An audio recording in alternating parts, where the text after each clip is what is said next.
Hey, what's going on, guys? Happy Friday, I suppose. Um, so we got some news in. Projections are updated through what we have now, but still waiting on some pieces. Some more important than others, I believe. I think most slate defining, I guess, or slate altering news is going to be what comes out of Minnesota, because they have both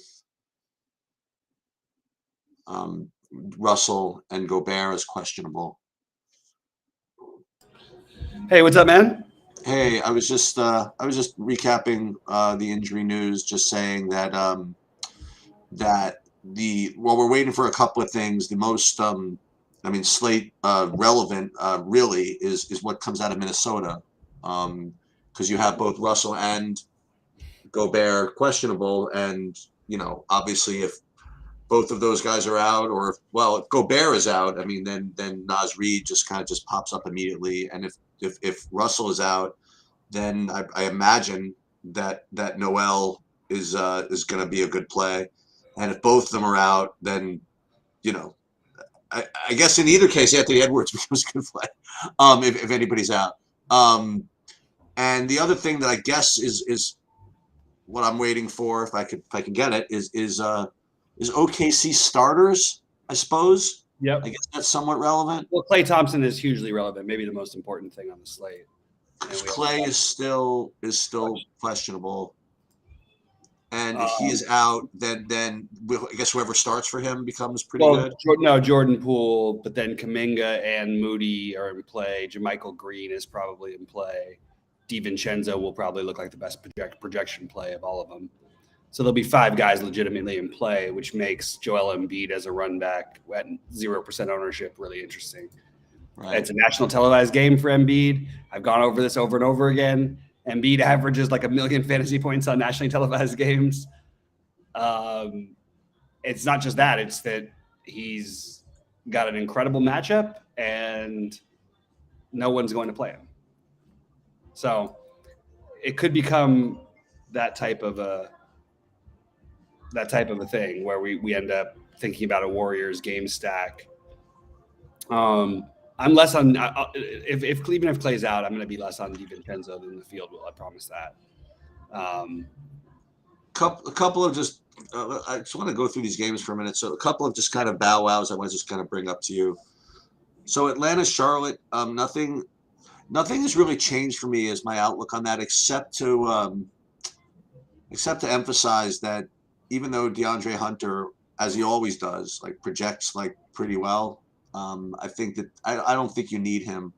I don't think he's going to provide the upside on a slate like this, or a slate that's become like this, I guess. Who did you say? I'm sorry. I was talking about DeAndre Hunter. I didn't realize he was projecting like anything. He is, yeah. So I'm probably not gonna do that. The other thing is that I still think that Bogdanović is, he's a play. You know what I mean? Like I don't think he's particularly a great play at this price anymore, but I don't think he's a bad play either. I don't know if I'm going to get him in a big lineup at this point, though. I still like Trey. I still like Okongwu. I still like LaMelo on the Charlotte side. So they did announce that Gordon Hayward was going to play. Don't know how much. Enough from LaMelo.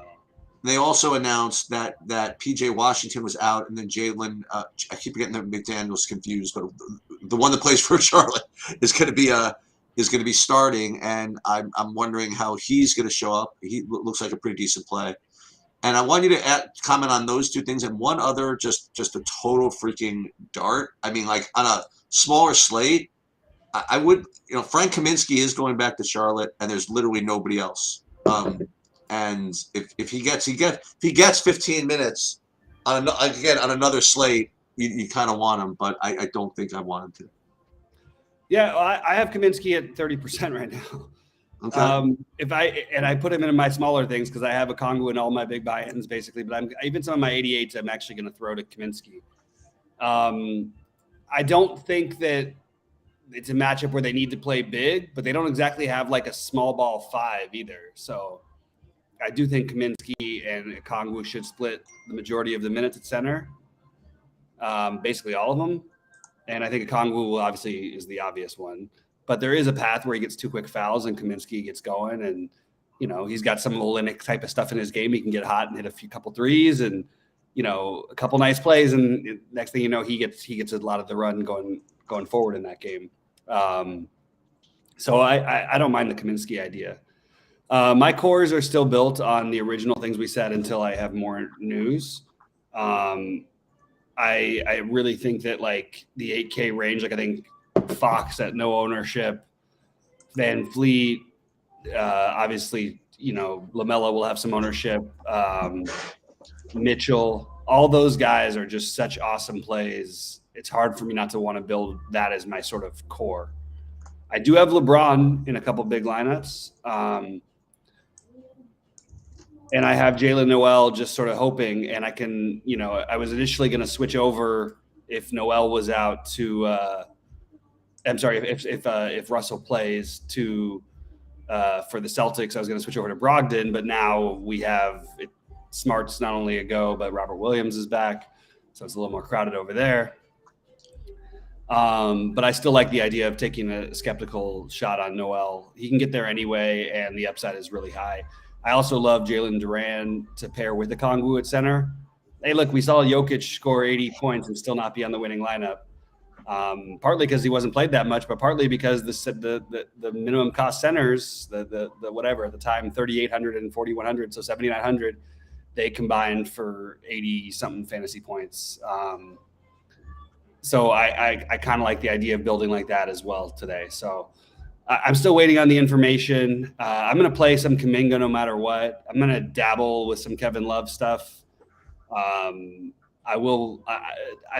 just not getting the Thad right now, but I might end up changing my mind depending on what kind of build I go with. And it's going to depend on, you know, the stuff that you covered at the top, the basically who's playing, and then the starting lineup for OKC is kind of a big deal. Couple of other things. Still in this Atlanta game,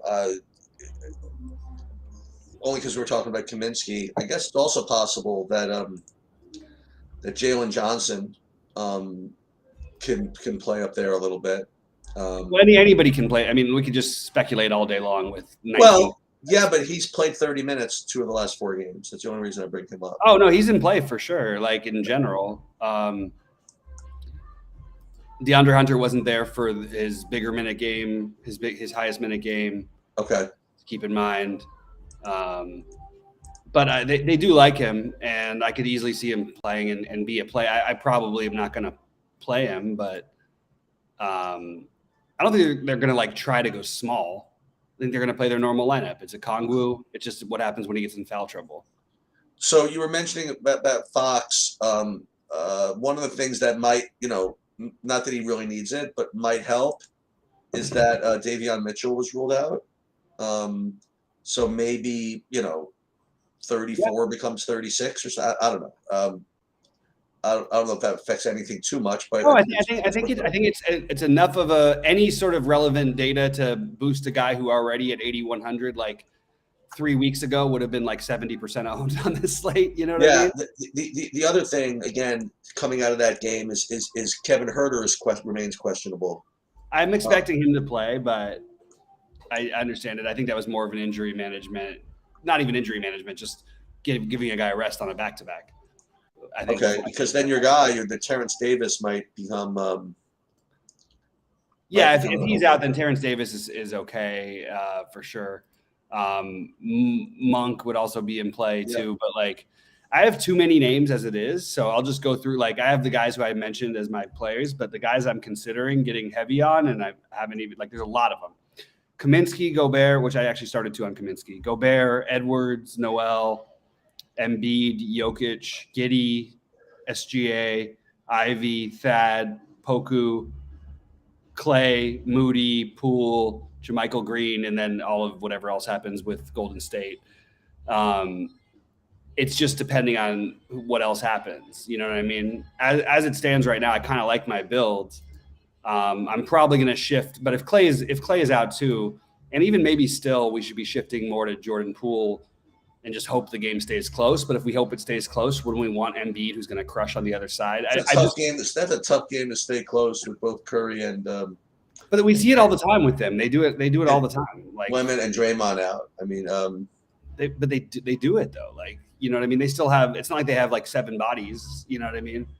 No, they've got bodies. Philly hasn't really blown out anybody. You know what I mean? So I don't know. I'm just more open to.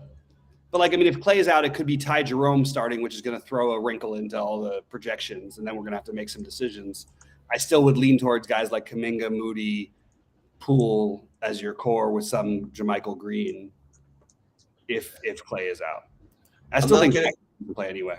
I'm not getting anything in the Orlando-Boston game at all, I don't think. I think Tatum and Jaylen Brown are both good plays, but I agree with you.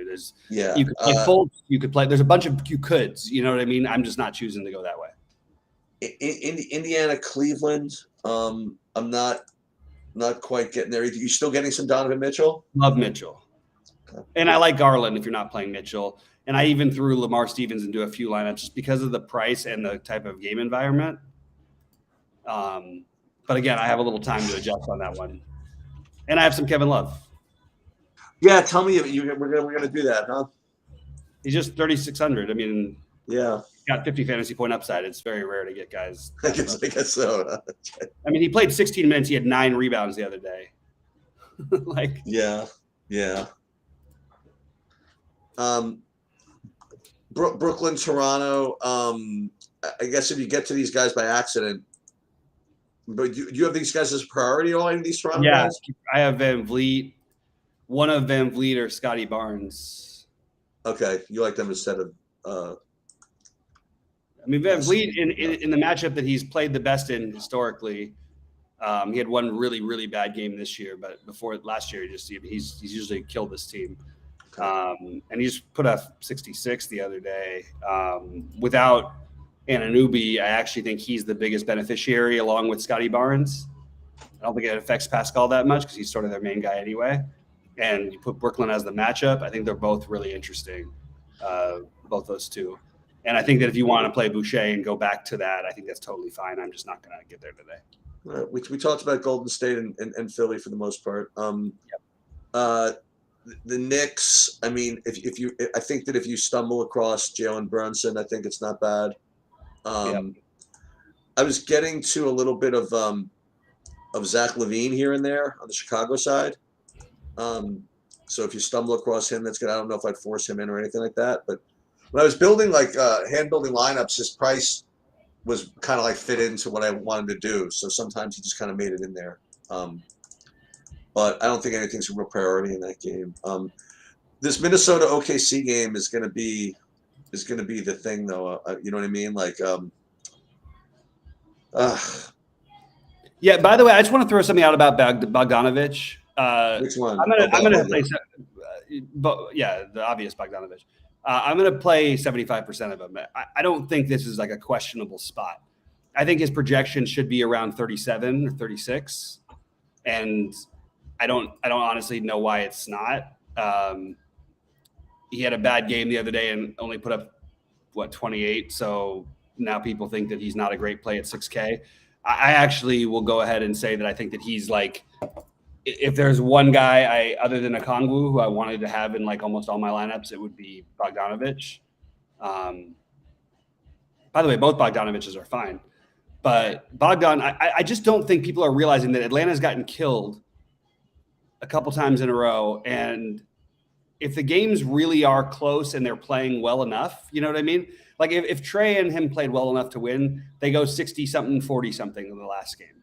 You know what I mean? Just to make up the difference in points lost. Do we really think Charlotte's going to blow them out? No. So I'm very into that. And I like. So the game stacks I like though are I sort of like that one. I with just LaMelo though on the other side. But you can play 3 on Atlanta. I sort of like the potentially Golden State, Philadelphia, and stack and pray. And then I also like the Minnesota OKC game. But we have to speculate until we find out about D'Angelo Russell. But if he's Well, out, Kyle Anderson, Anthony Edwards, Jaden McDaniels, Noel are all awesome plays. If somehow Gobert is out, which I don't think is going to happen, but Naz Reid is the best play on the slate with Noel. Like, if he and Russell are out, like, so maybe backloading and just counting on something happening there would be a good idea. Well, if that's the case, right, then you really, you got to be really careful playing when you play Kongwu. Make sure that you leave some room. You know what I mean? For don't play two centers. Leave yourself a chance if Naz Reid comes available. Well, but if you're playing the later games anyway, you'll be able to do that. The only time my point, I mean, like if you have to, if you wanted to play like Duran or that's the problem. Something like that. So in my Duran Okongwu lineups, because I'm going to have that combination 100%, I'm not going to change that unless somebody's not something happens weird. In those lineups, I'll try to I'll play LaMelo on the other side, and I'll play De'Aaron Fox. You know what I mean? Like, I'll build those like that. You know what I mean? And then I'll build the other ones geared towards the other stuff where I'm not playing those two together. But if I'm going to play Duran and Okongwu together, I'll use my good plays on the other side in those games rather than my good plays in the later game, which would be the Minnesota OKC situation. Well, let's talk about OKC for a minute. So when Darius Bazley was popping earlier, I was asking him, why is Darius Bazley popping? He says, well, I mean, they just have no size. And now Darius Bazley is out. So I'm going to be very curious to know what they do. Yeah, the really crazy thing that will throw a wrench into everyone's thing is if the other Jalen Williams, who they drafted this year, who's also a rookie, Jalen with a J-A-Y, if he starts. Yeah. Like, if Gobert plays, there is no reason why they could start Muscala, and then he'll look like a projection darling, or they could start Jalen Williams, or they could start Poku. It's really up in the air. And if Poku starts, I'm going to play him. If he I actually be really just be really aware. If he starts, he still may not play the rest of the game after his first rotation. Right, but if he doesn't start, he might not play at all. He'll play no matter what. He's just not going to play more than there's so many times where he plays 20 minutes here, and there's also some times where he plays 30 something, and you need him. So it's a really tricky one to play as a chalky play. If you want to really lose, by the way, you want another play that's like just like an awful play. You could play Eugene Omoruyi from OKC. He's another big guy they can throw in if they feel like it. He's got a couple of games that you'd want at 3K already on the board, where he scored 30 fantasy points. I have no idea what if he's going to play a single minute, but I was just doing a little digging around, and I just happened to notice that I believe they lost those games by like 40 something points, but I'm not 100% sure. You're right, and he could muck it up for the guys who I mentioned. So that's definitely. Let's just take a look and see what the score of that game was. 123 to 102. That sounds at Memphis. I imagine that's. And they actually beat Toronto 132 to 113. Wow. So they smoked. So it was a blowout the other way. That's so probably weird. Yeah. Probably. It might have been when Toronto had none of their guys. They literally had none of their five at one point this year. We were playing Malachi Flynn, remember? Portland, Dallas. For me, I'm probably still gonna get to Christian Wood. I mean, Maxi Kleber's out. You know what I mean? So that helps. It doesn't. It's not. It was really funny. Remember I mentioned how Saberson had him at like 38, and then a couple of other guys, one at 31 and one at 34, whatever it was. So Saberson rolled him back to 34, and someone else moved to 39. Yeah, I just don't like if Christian Wood gets there. Great, good job, Christian Wood. Like I don't see this as being like there's nothing that like logic based other than the fact that he's probably a little too cheap. I guess nothing makes this look like you have to play Christian Wood here. Kind of weird for a guy to be projected for more than he's put up in a month. And again, once again, if we didn't like any of that, right? So bad matchup. Yeah, so we didn't like any of that, and you feel like really waiting.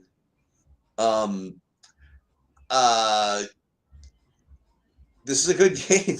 I kind of want to have one or two guys like left in my PMR. You know what I mean? Yeah, like you know what just I in would do case. though is I would play like a LeBron, Schroeder, Jokic lineup. I'll throw one in. Oh, there you go. That's something. You know, like I still like I like what's his name better than I like. It feels really weird to say that about Jokic, but I like Embiid better. What about Westbrook? It's just Westbrook. You know, it's the same play it always is. He can always do it. And I don't know what else to say. You know? even if going into this last game, I have a 48-minute PMR with freaking like Bones Highland. Even, you know what I mean? Just like anybody in this game, you know, it's kind of like. But what if you had a great score and you played LeBron, Jokic, and Schroeder, and you turned it into LeBron, Murray, and Westbrook? Right. To be safer. You know what I mean? Or if you think that's true. You know what I mean? You just have some swappability, and then you never know. Something weird happens, and maybe the 5:30 game, you get some other news that you don't know, or the 8:30 Eastern game. It's just worth considering. I've definitely thought about that quite a bit. And we get the only problem I like that Rody with the Bones LeBron. I don't like, first of all, Bones and Jokic are like the worst correlation. Even if they both get there, it's almost always while the other one isn't on the court for Bones. They do want to play them together, and Bones does get, like, they put up 116 together last time, so I'm not saying it's impossible. I'm just saying it's a little bit harder. It's a good enough matchup where I think it makes sense, but the problem I have with it is, what if anybody's ruled out as part of the reason why having a guy like Schroeder with the value would pay off? Because then, okay, what happens if, well, I guess if Jamal Murray's ruled out, you're playing Bones. But like if we get a weird late, LeBron, AD, or Westbrook, some kind of funny business, which happens enough of the time for us to at least consider it, or a weird starting lineup from the Lakers who have lost some in a row, and Beverly's starting right now. What if Schroeder moves to the bench? There's just going to be other plays you could use in that Schroeder price range, or you can switch to another, as long as you can find a 3v3 that works. And I guess that's why the Bones thing works. But that almost doesn't help you if there's any switchable information, in my opinion. Right. And for what it's worth, Eric Johnson, I do have a little bit of Jaylen Brown. I like him fine. I'm not going to try on this kind of slate to target Boston at home in a massive right. while they have more players back and healthy than they have all year long, just for no other reason than that they're good players. They are good players. Jaylen Brown is fine. Jason Tatum is fine. Maybe run that back with like a Bob Banchero or something like that. Yeah, or a Fultz, Right. I keep forgetting Fultz is playing well. Fultz has a ton of upside. The guy's really talented. So is Bol, by the way. Yeah. I do love FVV. Trent is never a play. Like, if you're making Trent plays on this kind of slate and you're not game stacking, you're making bad plays. Gary Trent is not a guy you want to generally be playing, period. Let me tell you Gary something. Gary Trent has Gary Trent. Right? Gary Trent has one game over 30 fantasy points in his last 22 games. Gary Trent can F off. I mean, really. That's my comment on Gary Trent. It's a misconstruct. Like, the people the other day were jumping to play Trent with Anna and out of Anunoby. And I said on our thing, I think playing Gary Trent would be, I don't care if he puts up 50 fantasy points, it's an awful play in my opinion, unless you're stacking that game. I think Gary Trent is always basically an awful play on big slates when he's around 6K, unless you have at least 3 of the top 4 players in the team out, maybe 4 out of the top 5, because he's just not he's a guy who you're counting on getting hot shooting, and he's going to get the least opportunity to shoot of any player on the court. Gary Trent is a really bad play at large slates, followed very closely by how bad he is at playing short slates. Wait, is he officially out? Because that's what Rody's saying now, and I didn't see that he was out. I saw a lot of people complaining about him the other night. Oh, he's out. That is going to open up some stuff. Okay, we have to at least start thinking about Delano Banton and Chris Boucher a little bit. They're down to 10 bodies. A lot of them big. Ugh. There's a quote by Nurse saying he expects Flint and Banton to both get chances tonight, but, to borrow a phrase, card subject to change. I don't know what to do with this game.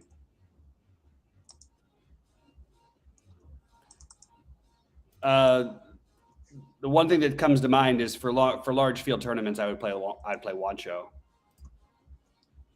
but I wouldn't play him in like small field stuff. Which thing? I would play Wancho. Well, I don't even know what team he's on. On Toronto? Yeah. Because like, who are they going to start with? If they split the minutes between Banton and Flynn, but you still have like Van Vliet, Barnes, and Siakam in there, it really does like. I think Banton would be, if he starts, he's going to be a good play. Just because he can do a lot on the court, and he will do it. Even like he doesn't have like another mode to his game where he's just going to like fade into the background. Right. Last time he played 24 minutes, he put up 46 fantasy points, 48 and a half. Serious? That's the most he's played all year long, but still.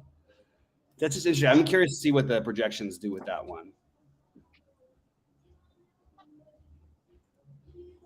But I do want to add that Gary Trent doesn't necessarily help these other. He does benefit them a little bit, but like he's not a high usage guy. So like if Banton's starting ahead of him, Banton actually his usage can be higher, I think, on the season. I'm almost positive it's much higher than Gary Trent. No, I'm definitely positive it is. So like you're actually losing some with the other plays, even though it seems like you're gaining. They're still all good plays, but Gary Trent is a low usage starter, which is really valuable to the other starters who you want for fantasy.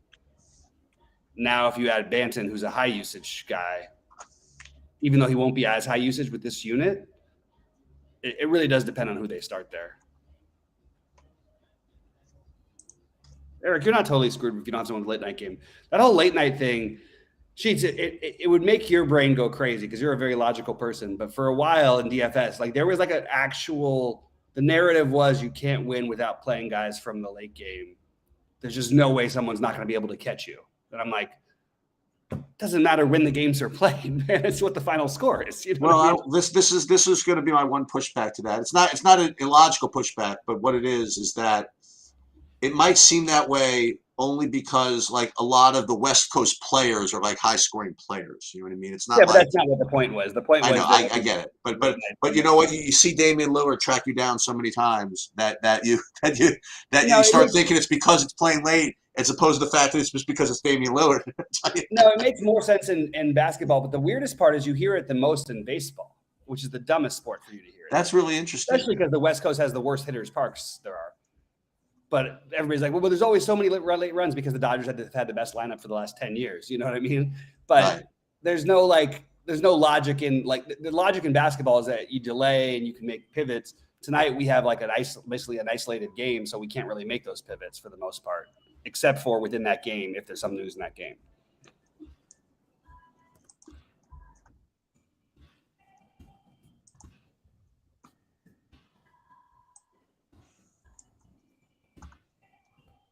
See any other news coming out of here? Nothing really. Cavs will start the normal people, including Lamar Stevens. I don't know if you have any worry about that. Yeah, I have just a tiny bit of him, partly because he buys me at least a half hour. Right. And like he's playing 1 million minutes. It's the kind of game where he could, do something just from playing 1 million minutes. The fact that he scored 18 real life points the other night freaks me out. I didn't know that was even like possible for him to do. Like I've done well with him at times in the past, and I don't think he's ever scored like 10 real life points for me.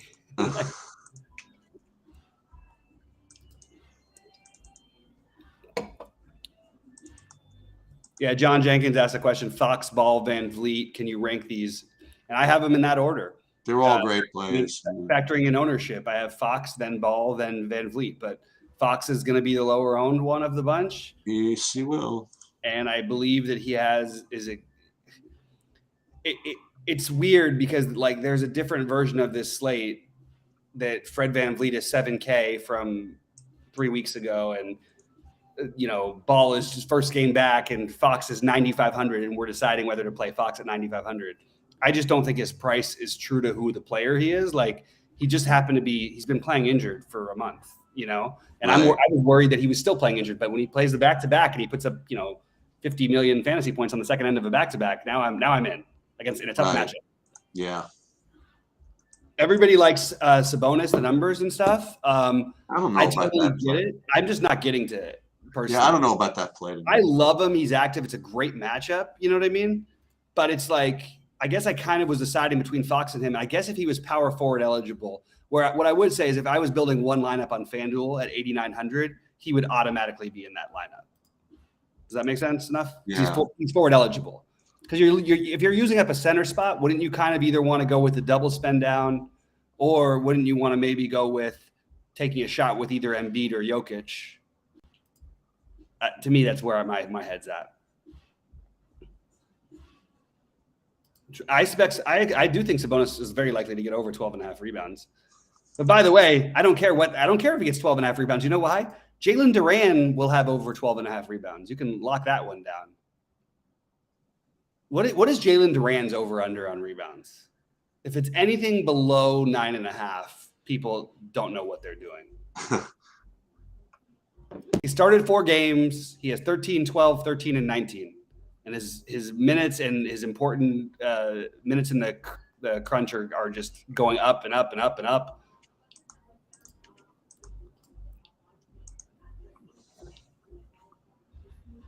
LeBron.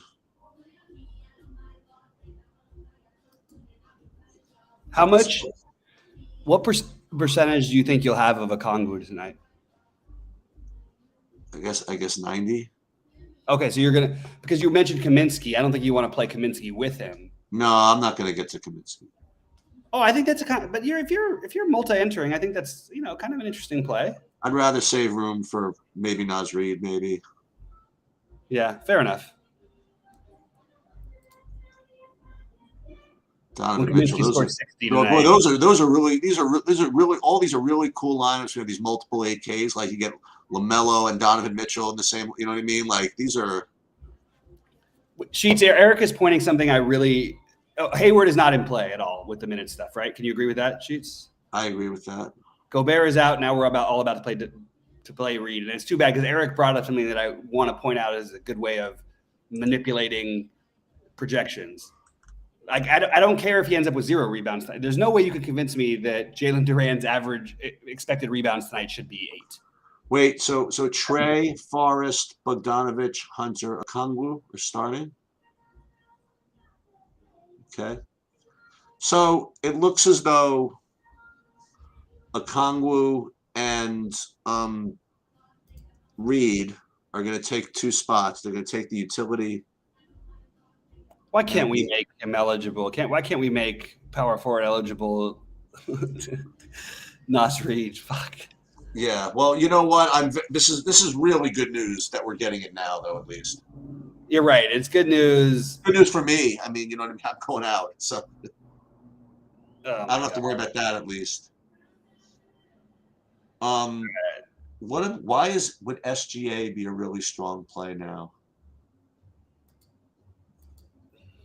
Someone made a comment in another Discord saying SGA is such a strong play now. Because they think Gobert is like a rim protector. It's just a okay. No. BS narrative that means nothing. Oh, okay. No. Just asking. No. I'm just saying I always have I like me. I like to keep my spicy reaction spicy. Like that's my personal thing. Yeah. I think it's just nonsense. So okay. So this is fine. So these lineups are going to be it's going to be a little harder to get different, but that's okay. There's plenty of plays. Yeah, and one thing you can just do, like the automatic way to get different, just right off the bat, is just don't play Okongwu and Reed together. Like, I know it sounds crazy, but you're gonna be dealing with a lot of those lineups. The real good way to be different is to play the NHL tonight. Well, no, I'll tell you another really good way to be different is don't forget when Naz Reid is not announced as a starter that it still matters. Don't forget that Jalen Noel is impacted here, and he actually will get minutes because they can play in this matchup Kyle Anderson at the 5. They don't need to have any big on the court ever if they don't want to. That's interesting. So Noel and Reed, I would bump up, especially while Russell's still not official, right? No, I don't have anything on him yet. Wow, that's interesting. You'd think they would have announced that. Well, it's weird because they announced the other part, which means it makes it feel like a true questionable. Right. Well, yeah, everybody's gonna love Naz Reid now. There's no bragging about loving Naz Reid now. That's not. It's like bragging about loving Moses Brown. Right. When Moses Brown's announced starting and there's no other bigs.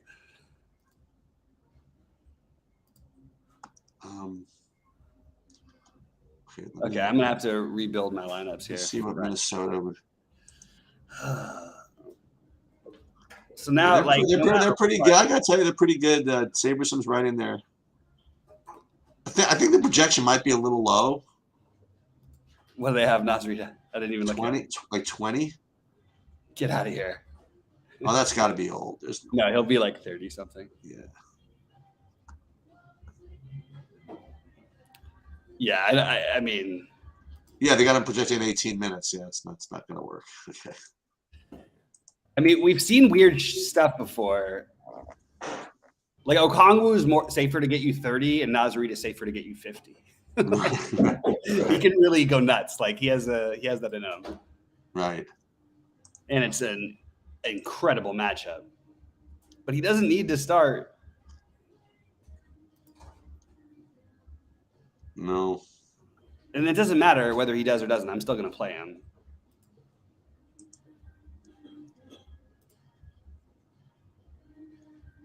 So who else is in play besides Naz Reid that wasn't before? Anybody?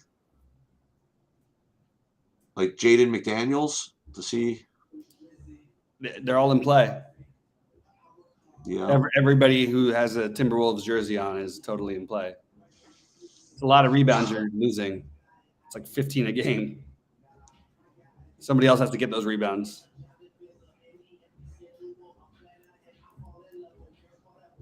Less assist upside, more lane being free. I like Edwards. I think I'm going to build the game stack out of this and just hope Russell's out. And even if he's not, I'm totally good with Noel, Reed, and Edwards on one side. Right. Or even Anderson on top of it, too. And you could run it back with SGA, Giddy, Dort. They're all good plays. Poku, like, you know what I mean? Or whoever starts. It just works out as a game stack that I really like. So I think that's going to be my priority is to try to get on that one. Let me see what these guys have for Naz Reid. Christian Wood is fine. There's nothing special about him. Who?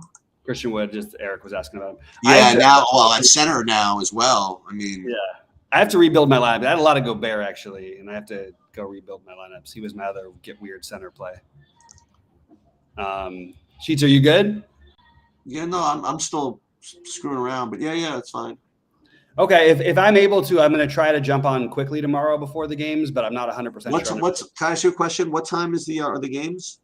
It starts at 1 your time. That early, really? I mean, that late? That late? Yeah, it's 1:20. It's 1 Eastern. 1, then 4:30, then 8, I guess. Okay. Yeah.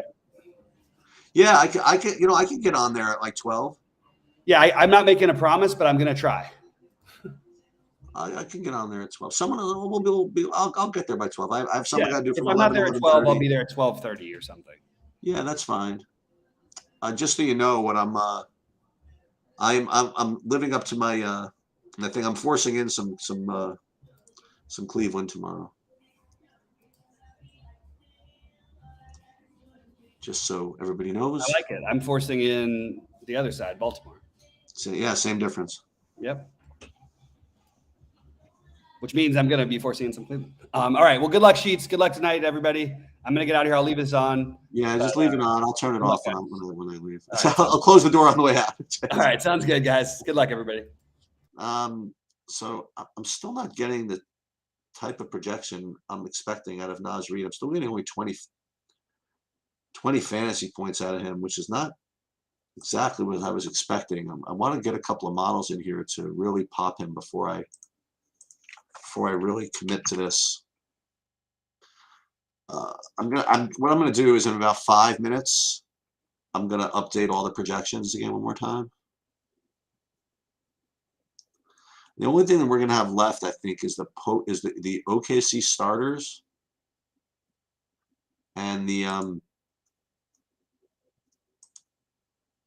well, Golden State starters as well, obviously. Yes, these guys have 36 fantasy points. Jesus Christ. Okay, so at least I'll update these guys. Yeah, Naz Reid is going to be a lock. He is going to be, unfortunately, or fortunately, depending on how you look at it, in every one of my lineups. So for those of you that are on this, because I posted in State Kings, you want to see the lineup build, you will be rooting for probably Reid and Okongwu in every lineup. I think. Can't see how I can get away from it. These projections are just too strong. And then, of course, you know what ends up happening? You know, Joel Embiid and Nikola Jokic are both going to be like 2% owned, right?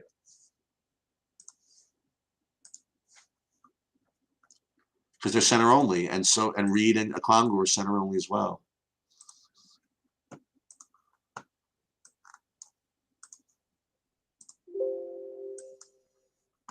Rather interesting, I would say. And this people are already starting to do this. You know, they're saying, "Boy, who not to play between Jokic, Naz, and Okongwu?" There's the problem, right? Right therein lies the issue. Yeah, I think this is a mistake, Mr. Rohde. That projection is too big. I don't think you can fade that. But well, whatever. What do I know? This is the United States. You can play whoever you want, but you got a 35-point projection of a 4K guy. It's not something that I'm gonna fade. Can I tell you?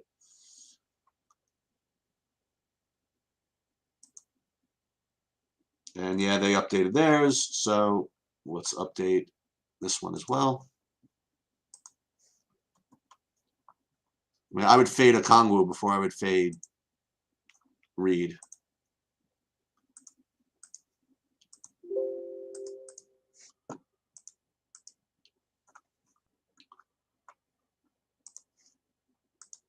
That would be my suggestion. I think what you can do is maybe fade. You maybe do like a full fade of like DeAndre Hunter. I don't think he's got the upside to make it work on this kind of slate. I mean, he could put a median up there, but I don't think that he's got it in him for like a 40 or even like a 35. He just doesn't have that type of volatility.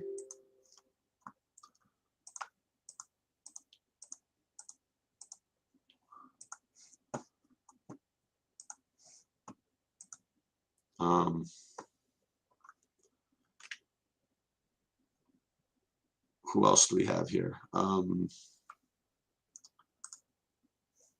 We get starting lineup. Oh, we got the Hawks. Okay, got that.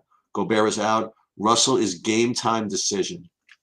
So you could save a Noel if you wanted to. You know, that is definitely something you could do. Yeah, I like playing Trey. I like playing Trey with LaMelo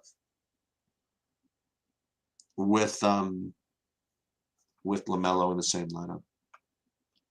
And I don't mind stacking Trey with Okongwu as well. Well, obviously that works, the pick and roll and all that stuff.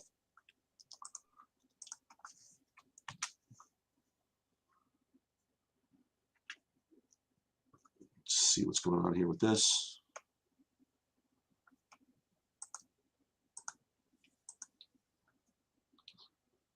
So I might not be able, for some reason, to update the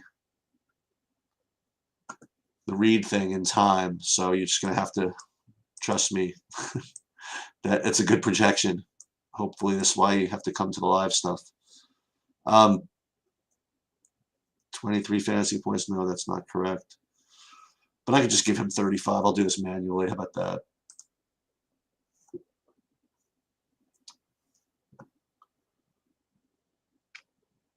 Well, this is what we'll do first. First, I gotta do my lineups first, then I'll update the projections. It's the best I can do. Got a bunch of lineups I have to do here.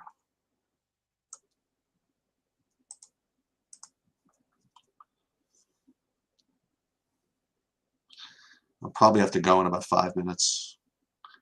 And just so you guys know, again, all kinds of stuff coming up this weekend. We got multiple slates in football this weekend. We have Saturday and Sunday. We have MMA tomorrow. Got all the other.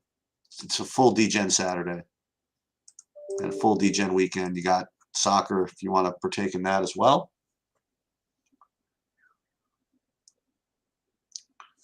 Let me run this this build here. Let me see let's see exactly what I'm getting.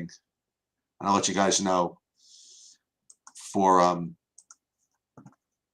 with the most recent Nas Reed projections. I'd like to say that I'm not getting 100% of them, but I think I am. Let's see. As a matter of fact, I think I'm going to end up with 100% of both him and Kongwu. And let's hope I get the right combination of the rest. But let's see. I'm building down, playing 40 lineups. And yeah, well, I'm getting actually 97% of Kongwu. So not 100 anymore. I'm getting a little bit too much of LaMelo. Oh, this is like a really cool big buy-in, actually. Let's reduce LaMelo to only 75% ownership. Should I do that? Trey, LaMelo, I mean, this is like all kinds of stuff from Atlanta, which is fine. I mean, we'll take our chances, you know. And how much DeAndre Hunter do I want to play? That's a good question. Let's only give me 20% of the DeAndre Hunter. And now we're ready to go. So this is my lineups. I'm going to have 100% of Nas Reed. I'm going to have 90, like basically 95% of Kongwu. And then the big thing is right now I'm having a whole bunch of Pokashevsky. I might change that down the road. I just haven't decided. You know, if he doesn't start, I might just bag it with him. This is all on DraftKings, by the way.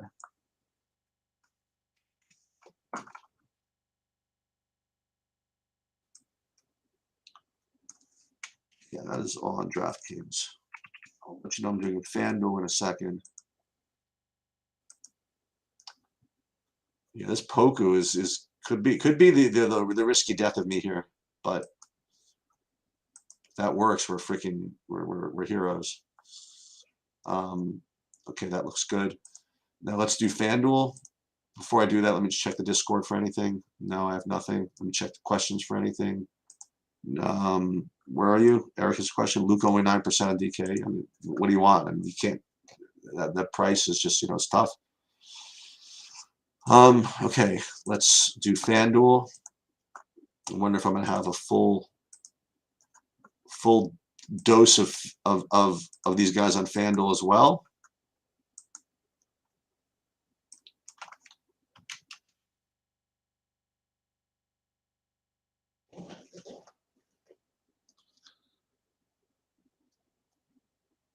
And that would be, yep, still Nas Reed. Boy, all the Kyle Anderson.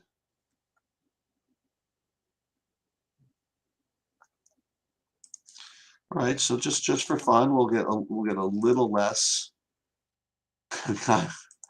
Kyle Anderson. Boy, oh boy, this is quite the experience. really heavy loaded into all these guys. That's what happens when you play chalk. You got to take big stands, then hope you get the other combinations almost perfect. Malik Monk, I'm having a bunch of him on FanDuel.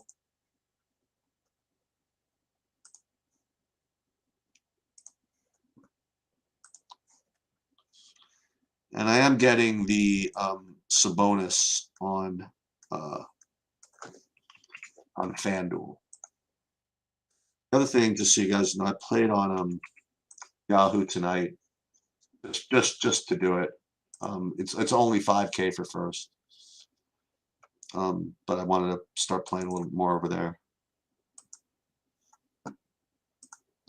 So basically, same guys over on FanDuel. And again, we just hope that we get the right combinations underneath the locked-in chalk. And we are waiting for some D'Angelo Russell business still.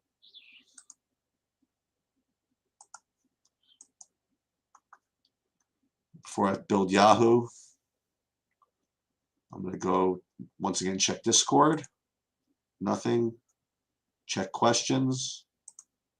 Nothing. So now we'll go back and build Yahoo.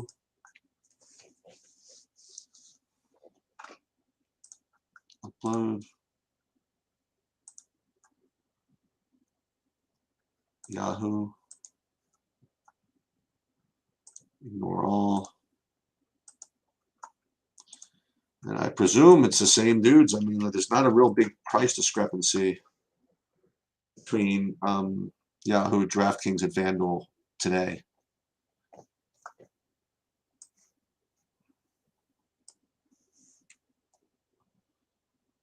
Same guys. A little more DeAndre Hunter over here. So we'll keep it. We'll keep the DeAndre Hunter over here.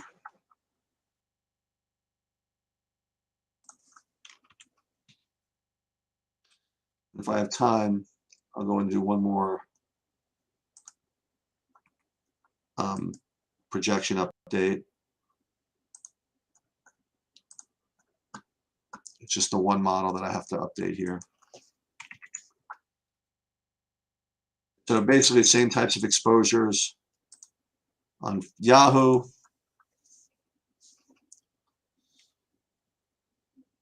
So the one bit of risk I'm taking, well, I mean, I have a lot of Pokusevski. So if in fact he doesn't play, or if he doesn't start, or something like that, I might have to screw around a little bit. Let me just see if they ever change this one on this site. Yes. So let me just, okay, I will update the projections just so that they're done here.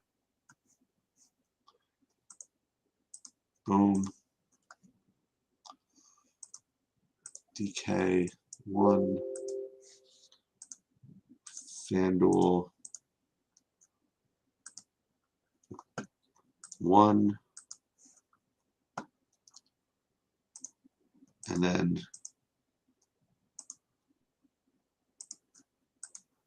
FanDuel 1. And then Yahoo 1. Then we'll run one more set of projections, upload them, then I will bid you guys farewell. For those of you that are sweating with me last night, that was, I'm telling you, that was so much freaking fun. Sweating those, doing that live sweat last night, that was awesome. It's 2 weeks in a row. It was just way too much fun. Okay, so 1 second. NBA DK1. No idea what I'm talking about. You're better off. NBA Yahoo 1. Okay, we're going to run projections. We'll run Yahoo first. So I know it's late, but it's better late than never, I guess. 6:54. And then FanDuel with any luck, people just at least held stuff off until the 8 o'clock. But it's hard because you have all these games at 7 o'clock, starting with this Atlanta game, which is basically the key game. So we'll see what happens. I just want to just double check to make sure the projections took. Then I'll upload. And then we will get out of here. NBA DK. Does it look good? It does. So we will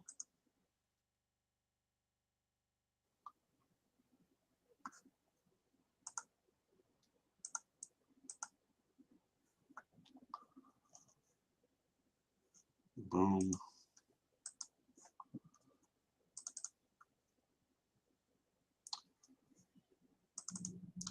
All right, projections are up.